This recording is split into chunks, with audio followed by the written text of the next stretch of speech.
کو بھڑکایا گیا تو لوگ دور دور رہنے لگے. لیکن ایک پرندہ تھا، تاریخ میں یہ واقعہ لکھا ہوا ہے، ایک پرندہ تھا کہ جس کی چونچ میں پانی تھا، وہ پرواز کرتا آسمان کے اوپر. جب آگ کے بالکل اوپر آتا تو وہ اپنی چونچ کھولتا اور وہ پانی کا قطرہ آگ میں ڈال دیتا. اس کے چھوٹے سے قطرے سے کیا ہونا تھا؟ آگ نہیں بجھنی تھی. جب کسی نے تصور خیالات میں جا کر اس پرندے سے سوال کیا، کہنے لگے کہ میلوں کی آگ لگی ہوئی ہے، بھڑکائی ہوئی ہے، اور تیرے چونچ کے پانی سے ابراہیم علیہ السلام کو جس آگ میں ڈالا گیا ہے وہ آگ بجھنے والی نہیں ہے. کیوں تو اپنے آپ کو مارنے کے اوپر تلا ہوا ہے؟ کیوں اپنی جان کا دشمن بنا ہوا ہے کہ تیرے اس چونچ کے پانی سے آگ نہیں بجھے گی؟ تو پھر یہ کام کیوں کر رہا ہے؟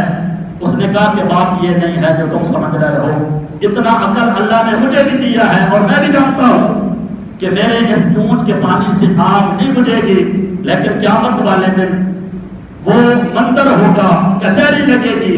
رب تعالیٰ فرمائے گا کہ لاؤ ابراہیم علیہ السلام کے لیے آگ جلانے والے اور آگ بجھانے والے.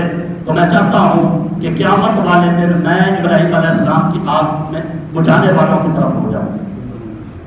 قیامت والے دن یہ منظر لگے گا، اللہ تبارک و تعالیٰ کھڑا کرے گا. فرمایا کہ لاؤ فلسطین مظلوم مسلمانوں کی مدد کرنے والے اور ان کو مارنے کے لیے فنڈ دینے والے، پیسے دینے والے لے کے آؤ. لیکن یاد رکھیں قیامت والے دن آپ کو جواب نہیں دے سکیں گے. حضرت امام احمد بن حنبل رحمۃ اللہ علیہ، آپ کو جب جیل ہوئی، وہ کسی بادشاہ نے کہا تھا نا کہ قرآن اللہ کی مخلوق ہے، تو آپ نے فرمایا کہ نہیں، قرآن اللہ کی مخلوق نہیں ہے، قرآن اللہ کا کلام ہے، اللہ کی صفت ہے، اللہ کا کلام ہے، قرآن اللہ کی مخلوق نہیں. تو وہ بادشاہ تھا، وہ بگڑ گیا، کہنے لگا میں نے فیصلہ کیا ہے. مولوی تیری جرأت کیسے ہوئی کہ تو میرے فیصلے کے سامنے آیا؟ فرمایا کہ جرأت کی بات نہیں ہے، بات اللہ کی عظمت اور قرآن کی عظمت کی بات ہے.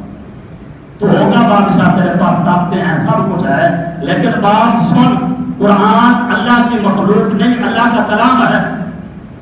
جناب حضرت امام احمد بن حنبل کو کوڑے لگائے گئے، پتہ نہیں کیا کیا ظلم و ستم، جیل میں ڈال دیا گیا. جب جمعے کا دن آتا، حضرت امام احمد بن حنبل غسل فرماتے، خوشبو لگاتے، کنگھی کرتے، اور پھر آپ جمعہ پڑھنے کی نیت سے جیل میں دروازے کی طرف تشریف لے کے آتے، اور دروازے کے اوپر جو سیکورٹی گارڈ کھڑا ہوتا تو وہ آپ کو واپس بھیج دیتا کہ کوئی اجازت نہیں ہے، نہیں جمعہ پڑھ سکتے، واپس جائیں.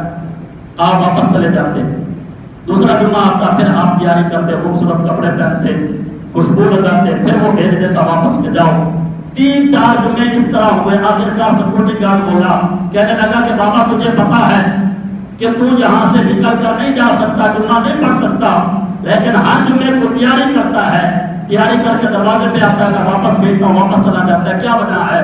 تو حضرت امام احمد بن حنبل نے بڑا خوبصورت جواب دیا تھا، اور اسی جواب کو سننے کی ضرورت ہے اور اپنے دل میں بٹھانے کی ضرورت ہے. فرمایا کہ میں جتنا اللہ نے مجھے حکم دیا نا، مکلف بنایا ہے، میں نے اپنا حق ادا کر دیا ہے. اب میرا عذر میرے رب کی بارگاہ میں قبول ہے.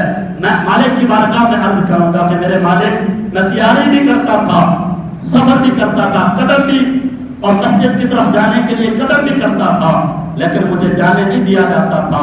اب میرا عذر قبول ہے، میں اتنا تو مکلف ہوں کہ تیاری تو کروں. اب ہم کہتے ہیں کہ بائیکاٹ کرنے سے کیا ہوگا؟ کچھ بھی نہ ہو، لیکن جتنا کچھ ہم کر سکتے ہیں کم از کم ہمارا حق بنتا ہے ہم اتنا تو